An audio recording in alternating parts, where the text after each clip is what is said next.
This month we're going to talk about form validation in AngularJS. And this is my intro slide, an introduction to it. So for anybody that doesn't know what form validation is, it's basically it's a process of allowing you to validate your input constraints, make sure they're met before you send your data back to the server. Basically make sure all your required fields have data, that your input format patterns are met, like email addresses are email addresses, phone numbers are formatted correctly, whether if you have max or min values or ranges to make sure that, that whatever inputs it within those. It basically saves the end user time, no submitting incorrect data. That's the whole big ideal about doing client-side validation is let's validate it on the client side so that we're not making all these trips back and forth and wasting the end user's time. And it can also, be used to provide guidance to the end user on how to fill out the data correctly. You can, if your error messages can guide them along.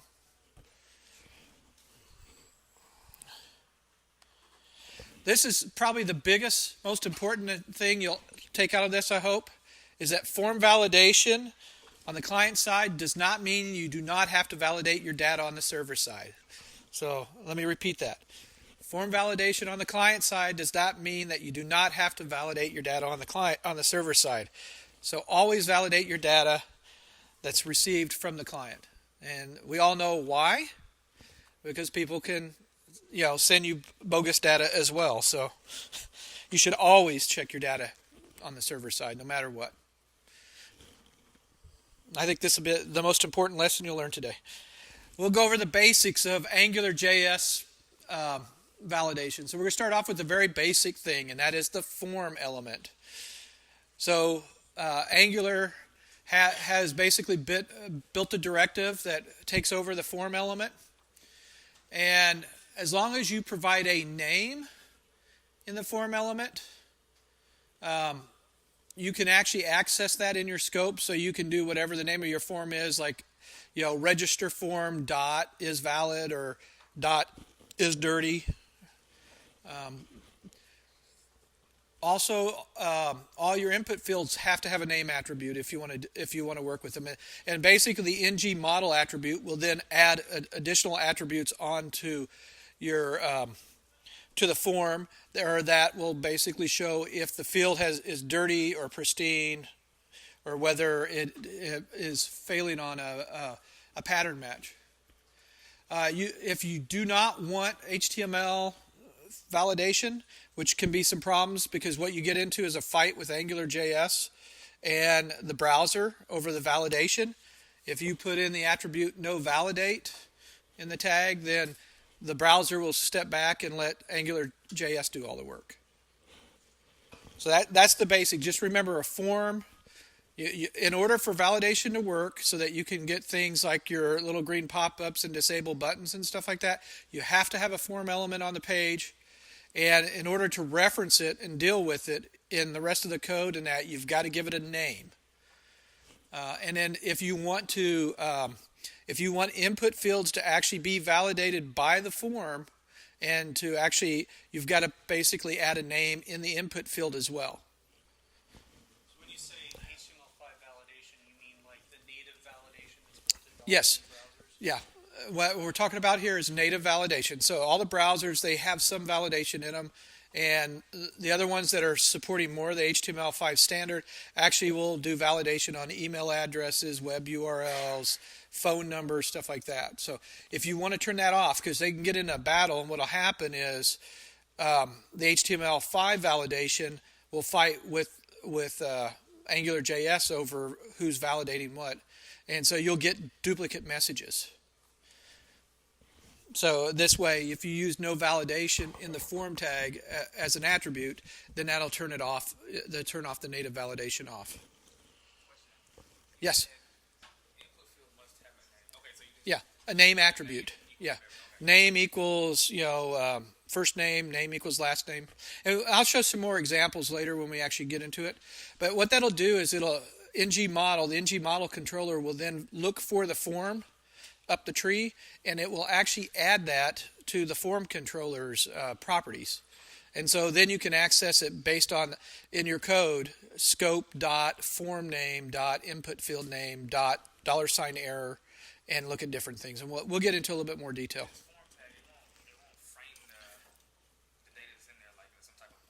No, it doesn't. Not unless you add classes to it, and decorate it that way. But no, normally it's just to group stuff together. And here's an example of like the barest thing you can do with form. And actually this validation will work. Right now there's nothing here. If we were to put required on the end of the text field there, then we could actually then do some validation on top of it, because it would then look for it as a required field or in that case. But right now this is the basic way you want to set up your forms. So we'll go over some of the HTML5 validation directives. And actually, originally called this HTML5 validation directives because I was thinking AngularJS actually provides input directives that kind of set over things like email and number and URL, but they don't cover all of them. So for the ones that they don't handle, the input directive in concert with the ng pattern can be used to do other validation. Like you can do a range validation on a range field, using an ng pattern if you want to, use a regex pattern. But they do handle some of the basics. And for everything else, the input directive in combination with ng pattern will get you just about anything else you want. Like if you're doing a serial number field and it had to have dashes, 5 characters and a dash and 5 characters and a dash, you could use the ng pattern, set up the regular expression for that pattern, and then it would come back and say if they didn't meet the input properly, then it would come back and it actually would flag that as an error and dot pattern, so you knew that there was a problem with what they'd entered in. So we'll start off with the basic input directive. And I'm sure everybody's used this, but the first thing to do validation on your fields is you have to have the ng model equals. And that's actually, it's the only required thing on any input. If you're wanting to do model binding on an input, is you have to have ng model equals. Otherwise, Angular will actually throw a hissy fit and will throw an exception saying that an ng model binding is required on the input field. The name, like I said, if you provide the name, then it's going to take in, it will actually add that as a property on the form controller that it's inside. Required and ng required is basically the same thing. It makes the field required. It has to have an entry in it. You can also set min length and max length. So if you want it to be like, say you're doing a password field, you could set this as type equals password, and then you say min length is 6 and max length is 15, and that require that they enter in a password between 6 and 15 characters. You can also use an ng pattern. So if you wanted to do something where they had to enter in a combination of a digit, a lowercase letter, or an uppercase letter, and a symbol, you could do the regex expression and put that in there. And what it will do is until that regular expression pattern's matched, it will basically mark that as an invalid field. And you can actually see it in the CSS class that's associated with it, because, and we'll get into that a little bit later, is anytime anything fails, it'll put ng dash invalid dash like pattern or max length or required. So they actually have classes that you can take advantage of, and you can use that to style your input. And we don't need to worry about ng change. That's actually used whenever the value changes. You can use it to call a function. But what we're really, from a validation, we're looking at the name, required, min, max length, and pattern. The next one's text. And this pretty much is the same thing. Except that in a text, you can pretty much take anything in, any type of input. But if you want to constrain what is in there, again, required, you can use to make it a required field. Min length, max length, if you need to set it constraints for minimum number of characters or maximum number of characters. your pattern if it has to meet a certain format. And then ng trim is nice, is that'll actually trim off the white space at the end of your input if you want to use that. So you don't have to do it yourself if you only want the characters. The email directive, now what this will do is it will not populate the model until a valid email address has been entered into the field. So even though you type something in, if it's invalid, that model object, the model object behind it, is not going to get updated until it's a valid email address. And again, you still bring over all the stuff. So required. I don't know if min and max length or pattern would really be needed for this, because really to me an email address is pretty much what you want to put in and required. But they are all optional. You can use them. Number. So what this is going to do is it's going to basically only allow proper numbers to be entered. And as far as I remember, this actually is decimal as well as integer numbers. It doesn't actually look at integers only or decimals only. Yes. One thing I noticed, I actually just started using the number type, is Chrome. Some of the browsers, like I think it was Chrome was one of them, actually puts like A little spinner. a little spinner on the field, which I really didn't actually want. Right.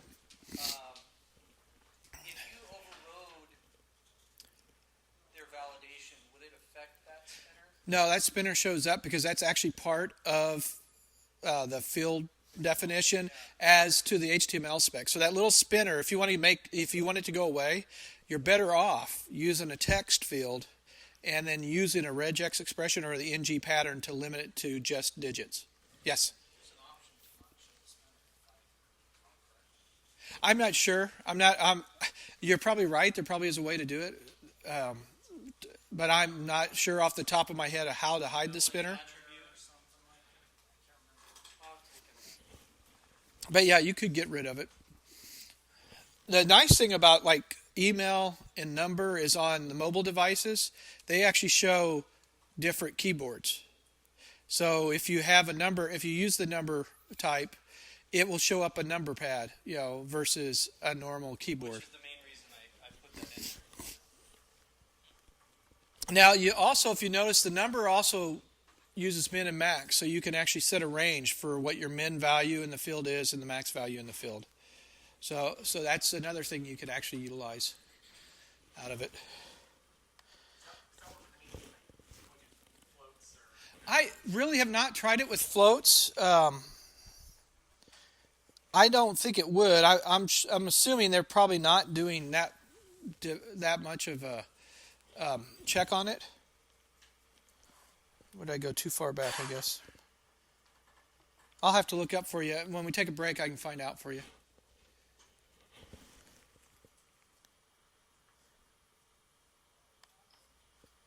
And then the URL, and this is again going to basically look for a pattern that matches a valid URL, web address, or HTTP : or HTTPS. I think you can use just about anything, but it's looking for a valid URL string. And again, I think the most important one on this would probably be the required field. And then we got the select directive, and really the only thing in the select directive that's of any use is required. So if you need to make a selection, valid, or a mandatory, you set required on the select tag, and then it'll show up in the form validation and mark the form invalid if there's not a selection. And then we've got text area. And again, if you notice, everything's pretty much the same. They've just overridden the different elements with directives so that they can actually put in, not only can they handle it in the background from a data binding perspective, but they also, on top of that, the ng model controller does the validation for you based on the other attributes. So we'll talk a little bit about the form controller. So the form controller, which is instantiated whenever you have a form, element is its responsibility is basically keep track of all the controls and any nested forms. This is one thing you can do with Angular that you can't do with HTML is nest forms. And I don't get into that very much in detail here, but we can actually play with it a little bit. But it also keeps the state of the controls in the forms and whether they're valid or invalid, whether they're pristine or dirty. And if there's a name attribute on it, it will basically attach it to the current scope under that name. So, I'll show you an example here. But like I said, if you do the form, name equals the form, then if you actually go into your controller, you can do $scope.theform and actually look at the properties on it. The properties that we're pretty much interested in from a validation perspective are things like pristine, dirty, valid, invalid.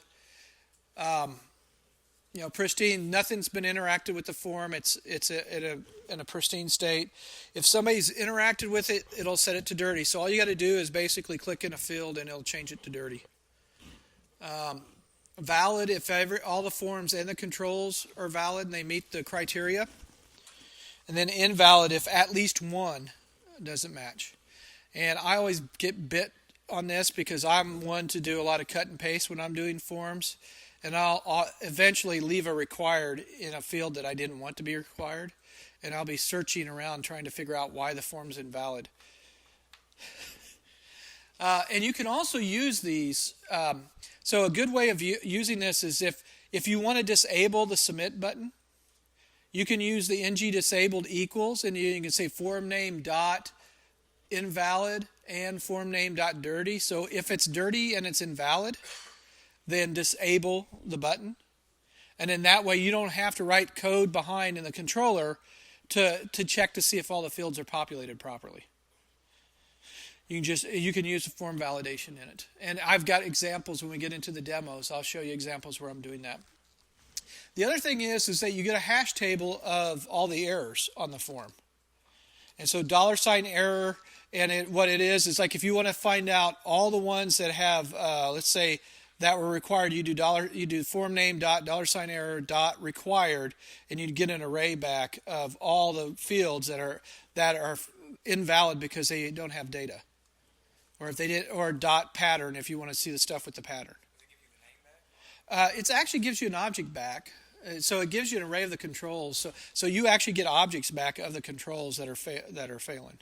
I think it's the ng model is what you actually get. The ng model controller is what you get back on it.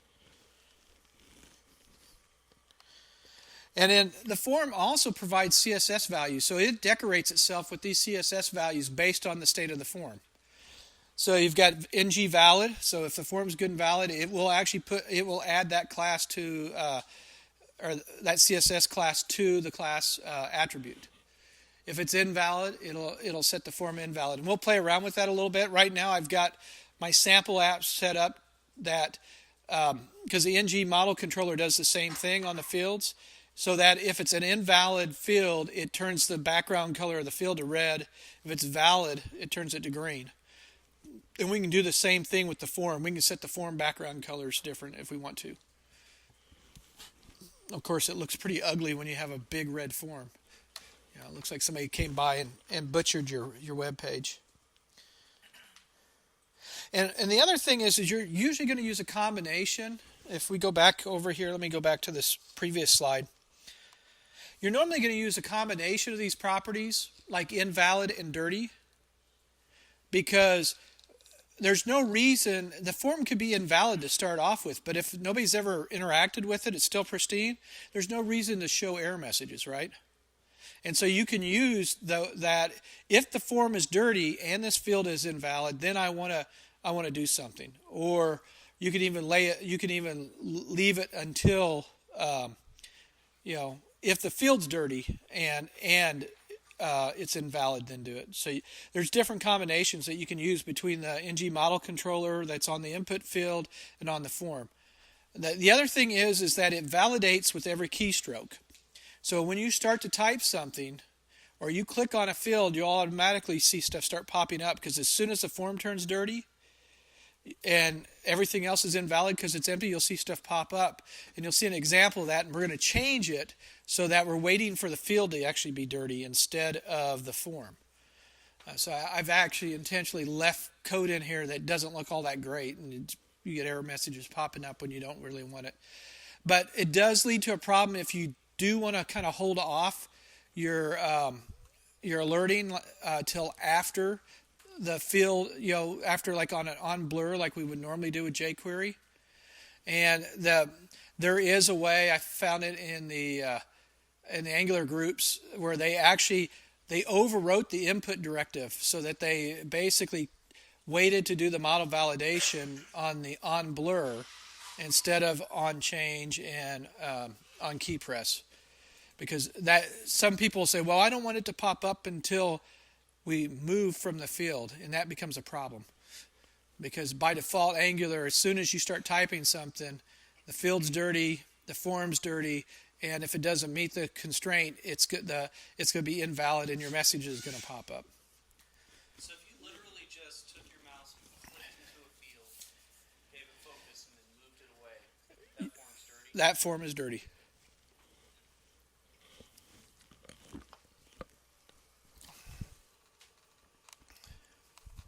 All right, so we're going to now kind of, and this is kind of what I've been talking about with like form name, input name, and then error. This is a way that you can actually look to see if a specific field is dirty or an input field is dirty. So the ng model directive that you basically assign to each one of the input fields, that does the model binding, also does the validation. And so what it will do is, because there's a name associated with the input field, they roll that up onto the form controller. So you can actually access it via the form name dot input field name, and then you can use the $ error and then like .min or .max or .required to see if that field's required or not. So you can have different error messages for whether it meets the pattern or doesn't meet the pattern, whether it's required or not. So you can get into finer detail, or you can use something at a more coarse level like $invalid. But basically what they did is they kind of modeled the same thing that you saw at the form level on the input level on the ng model controller. And then this is a way you can actually show error messages. If you notice on the ng show, I've got an add weather is the name of my form, temperature input, $ error required, and the form is dirty, add weather dirty. So the form has to be dirty, and if it's invalid because it's empty, then that first message will show up. Please enter a temperature. On the second set of divs, if it didn't meet the min number, the minimum value I have on it, and the form is dirty, then please enter a value greater than 0. And then if the temperature, then temperatures do go in the negative, but for what I was writing on this, I was like, there's no way in hell I'm going out when temperature is 0. Not being from Texas for the last 22 years. And then the last one is if I exceed the max. So $error.max. So if I go over my max value and the form's dirty, then please enter a value less than 120. So so this is an easy way to show error messages. Now the other thing you can do is you can change that from add weather .dirty to add weather temperature input $dirty, so that it only displays if that field is dirty and it's invalid. That way, when you first click into the field on something else, it's not just going to pop up on a new form. What we ended up doing with our app is we pretty much wrapped all these in another ng show, so that when they clicked on when we clicked submit, we would check to see is everything valid by doing form valid. If not, then we would turn this on so that everything turned on. So it looked like it waited until you actually clicked on the submit button to actually give you the feedback.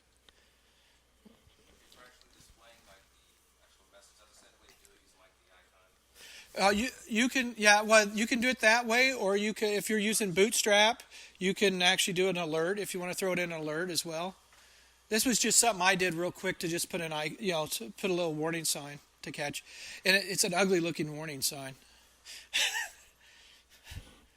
But really, you can pretty much put whatever in there you want. This is all on the client. Now, again, and that's actually a very good point. We're not doing anything in the controller at this point. We haven't even started talking about code in the controller, other than the fact that the form controller is going to be added to the controller for the form. So this is something that AngularJS gives you out of the box without writing a line of code. Other than you may, if you have a really complicated, pattern that you have to match, you may have to write, the regular expression for it. But that's actually a really good point. This is all done without a line of code. Yeah. And then you can also use the classes here. In this case here, I'm basically looking on the input field, and if it has a class of ng invalid and ng dirty, then I want to change the background color to red. And if it's valid and it's dirty, then I want to make it a light green. So you could actually use this to your advantage as well. Again, we're not writing any code, but we can give a visual clue back to the end user whether their input is valid or not.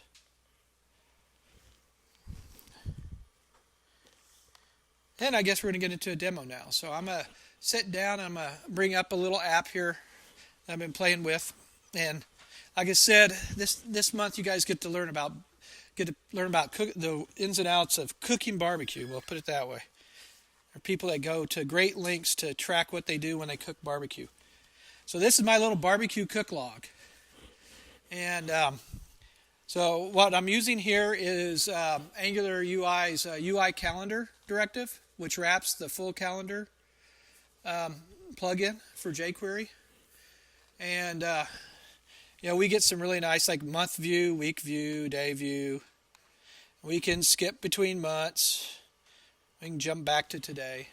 And then based on the data that you give it, it'll actually draw a blue line with the text in it. Now what I did was I actually decorated this to give us some little icons here so that I can like jump to a detail page, or I can go edit the event. And here I'm actually using the UI calendar part of the Bootstrap directives for Angular UI. But this one here, this is the first one. You notice how the field turns green? Because it's actually still valid. And I'm actually using, because I've started to interact with the form, it set it to ng dirty. And then because it's still valid, it's got a green background. But as soon as I delete everything, it goes red. And if you guys, do I need to make this a little bit bigger maybe? Let's see if I can do this. Well, let's see, where's my... Oh, okay, view at the top and zoom in. Oh, there we go, Control plus. Maybe can you guys see that all better now? Or do we need it a little bit more? Okay. So as soon as now you'll see it popped up with my thing. As soon as I type a character in here, it goes back to green, because it's a required field, and as long as I have text, it's met that constraint. Now what I can do is I can go back and I can change this. And so let me go back over here to WebStorm. Come on, come up here. And let's see, that is the add event view. So let me go over here, and on the name, you'll see that I've got required here on the name, right? The event name. So now I'm going to go and I'm going to say ng-min length equals 10, let's say. And we're going to also add another div here. I'll just put it there. And we're going to change this to min length on it.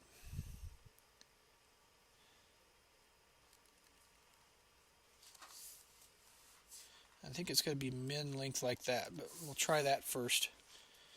And dirty, and then we'll put...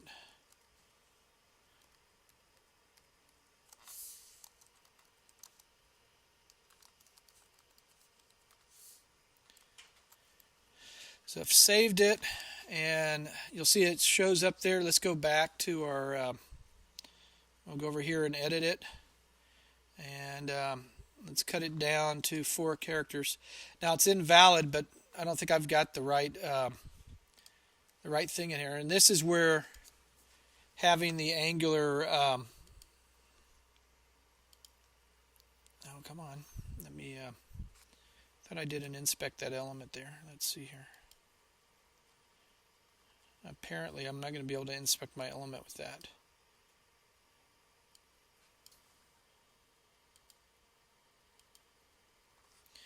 Here we go. Let's see if I can find the... And that's the event. There's the format.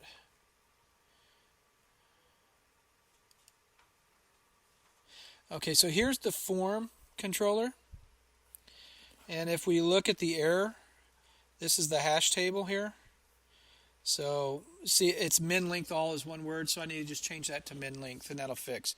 But this is one way to find out what the error types are, is if you go down here in the bottom here where it says error, and so you find the form in the AngularJS properties, look for the $error, and then it has an array or a hash table of all the errors. So if you don't know what the error type is that you're looking for, you can find it easily that way.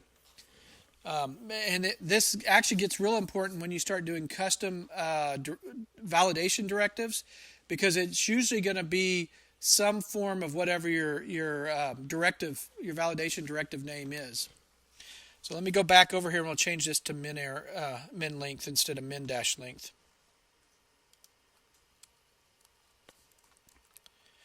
Okay, I'll have to go back here and we'll reload it. And come on.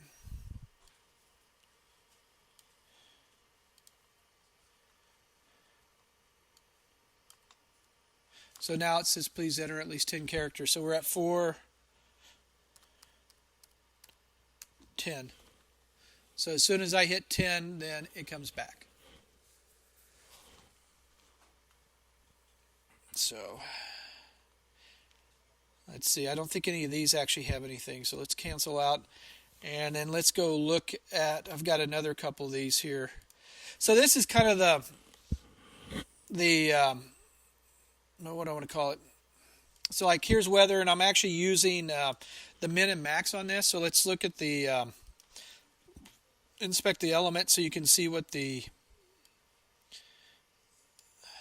So we have a min of 0 and a max of 120 on this. So if I make this -1, and I'll get values back, got to be greater than 0. If I change it to 250, then I'll get it, the value's got to be less than 120.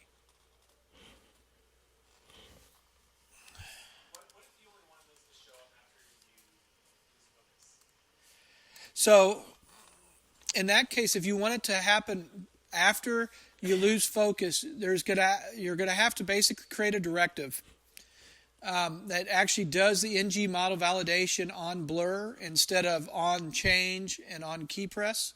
So what you do is, and if you go out to the Google groups for AngularJS and look up for ng model and try on blur or blur, you should find it. But one of the AngularJS team members, he actually created a directive that overrides the input directive and actually overrides the on change and the key press, so that it doesn't do the validation until it gets an on blur event.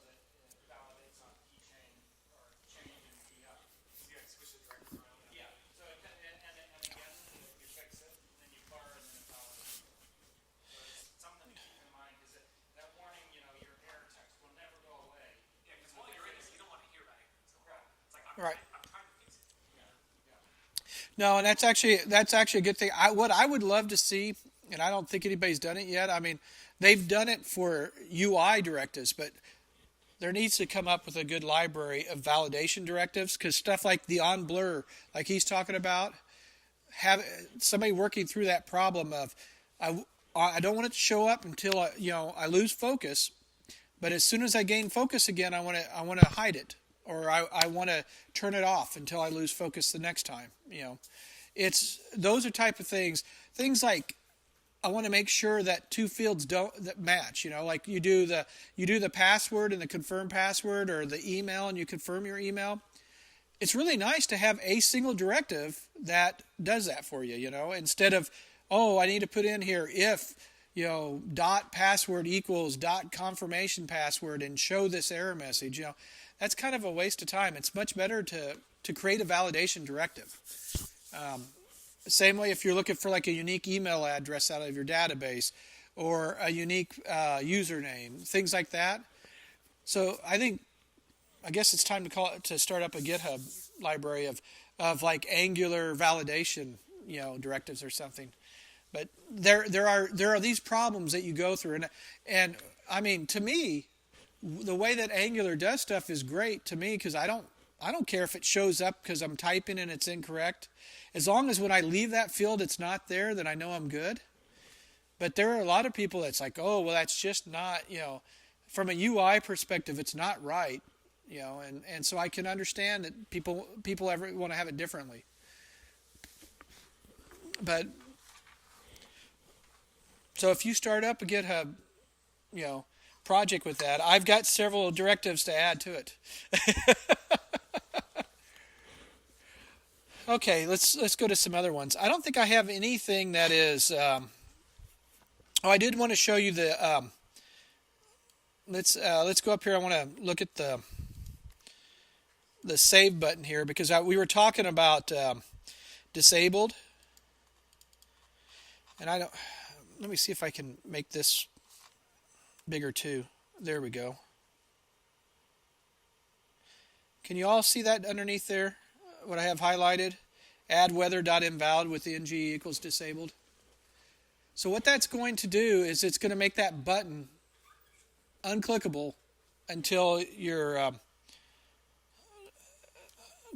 form is valid. So if I come down here, oh shoot, let me get over here and click. You'll notice that I get the little finger here, but I don't here. Oh well, it's supposed to be unclickable. Undefined. Yeah, I broke it. Let's go back here. It's supposed to be unclickable.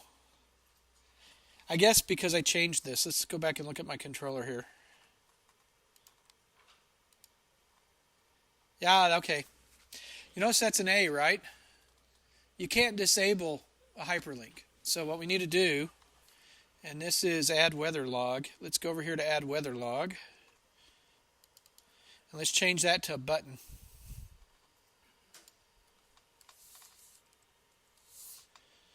And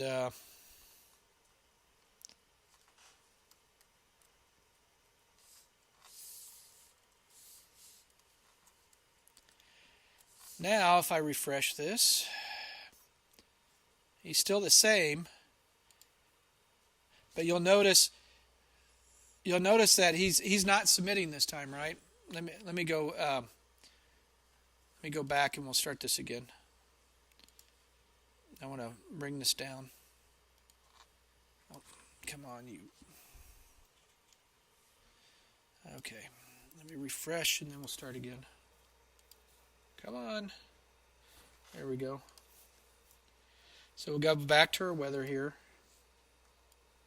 Now, if we actually, because actually I don't know if you noticed that there was three things going on there. One, we were getting pop-up messages, which was the native validation. And, yeah. Okay, so you'll see that it's NG disabled, and it's right now it's valid because we don't have it. But if the moment I do this, if you watch that guy down there, you notice that disabled gets set on the class down there on the bottom. because it's the NG disabled is actually working on the class button. Let's see if I can make this a little bit bigger. No, I want this guy here. I guess I can't.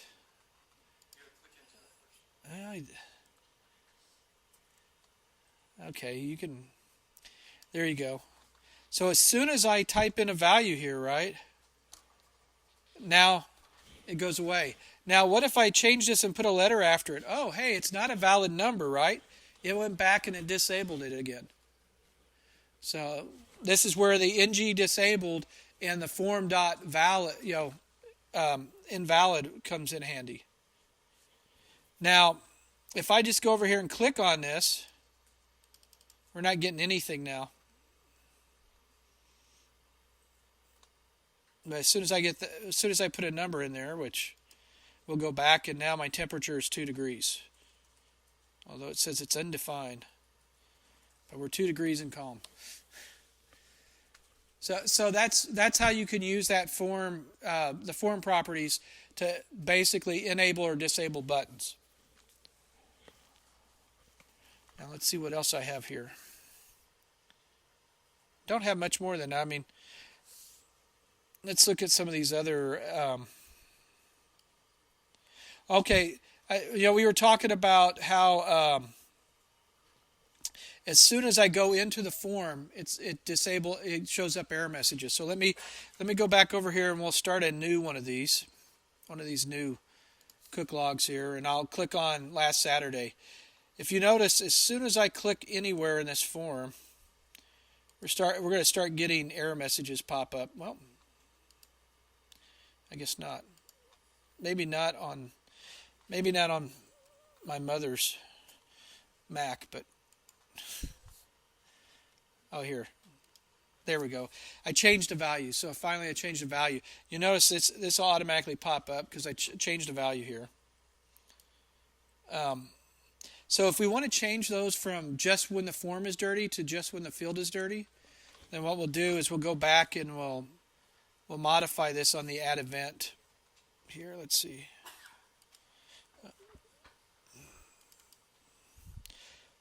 So instead of that being add event, we'll use add event.errorName as .dirty.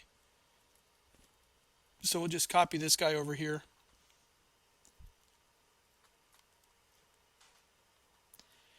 And we'll do it right here for the required as well.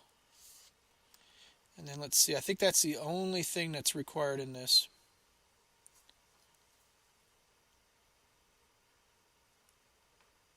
Looks like it, so let me save it. And now, let's go back and I'll start over again. So as soon as I change something, you notice it doesn't happen.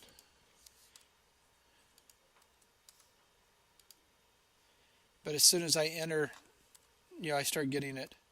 But I've got to make that field dirty. It's just clicking in it isn't it. So I was wrong when I earlier said as soon as you click into something, it'll pop it up. You have to interact with it, and that means changing at least a value of the form.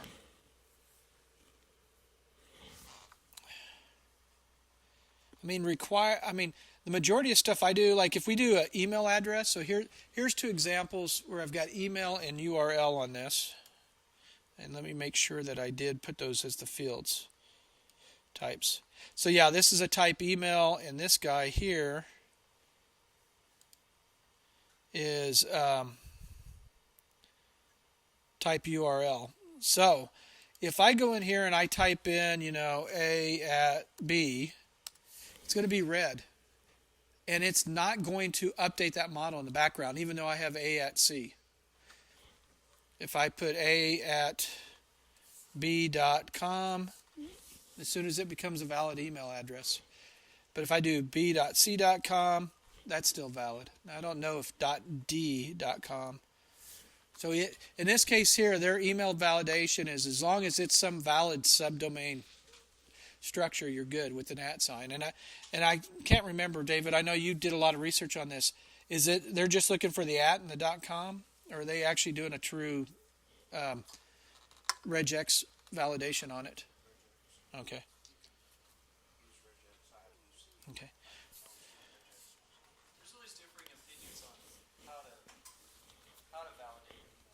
Yeah, and some are real loose where it's just you need a letter, an at symbol, another letter, and then a period, and then another letter. right.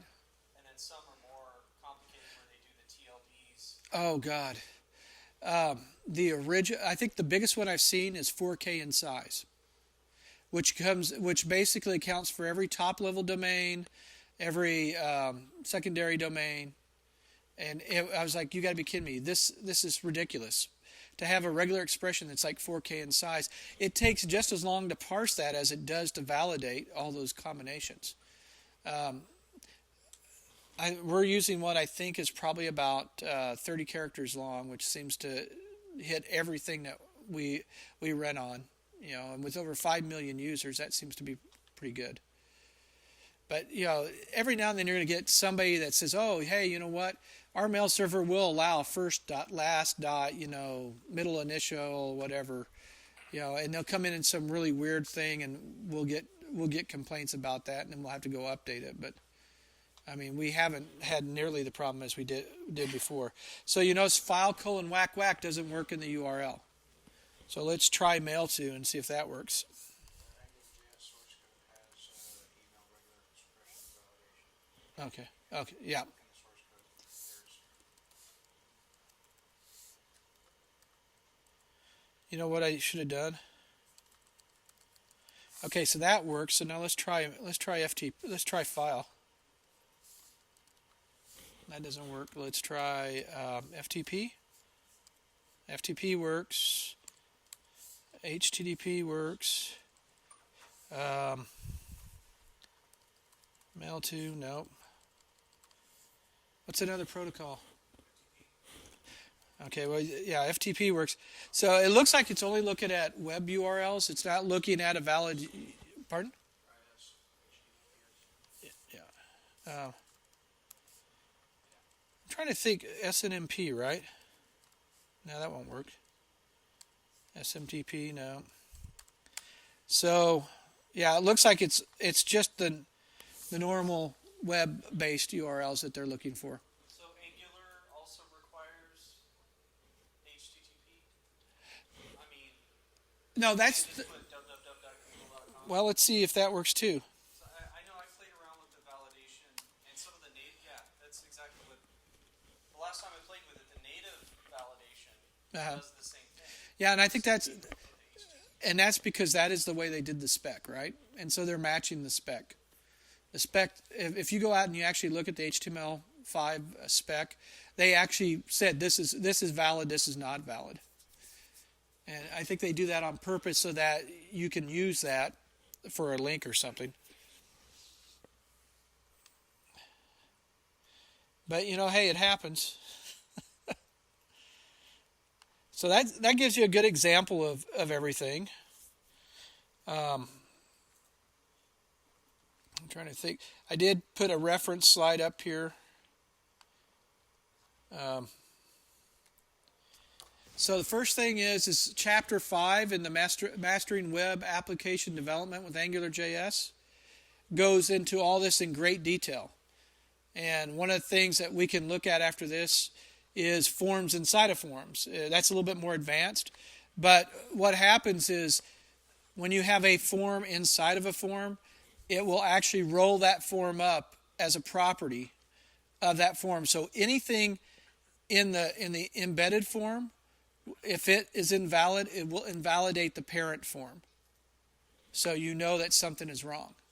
So this way you can use ng include in your forms.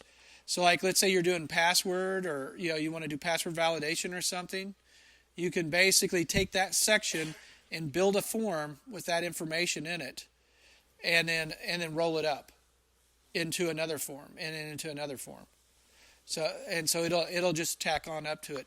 If you don't wrap it in a form, the fields, the ng model will always look for it will always look for a form above it and will then attach itself to a form above it. So if you take a partial that has input fields in it but doesn't have a form around those input fields, and you put required on it or something like that, that form that is hosting that will become invalid if those fields are required and it doesn't work. and they don't have data value. So there's, like I said, Chapter 5's got a really good one. The Angular JS directives book that just came out, they have a chapter or two on validation directives, which are directives that you can build to basically turn things off and on, or to basically invalidate data based on your custom stuff. And I think I showed a couple of them in previous presentations, but we can always go over those a little bit more. I think, like I said, validation directives in themselves are probably actually worth a whole session, because there's a lot of neat stuff you can do with them. Any other questions?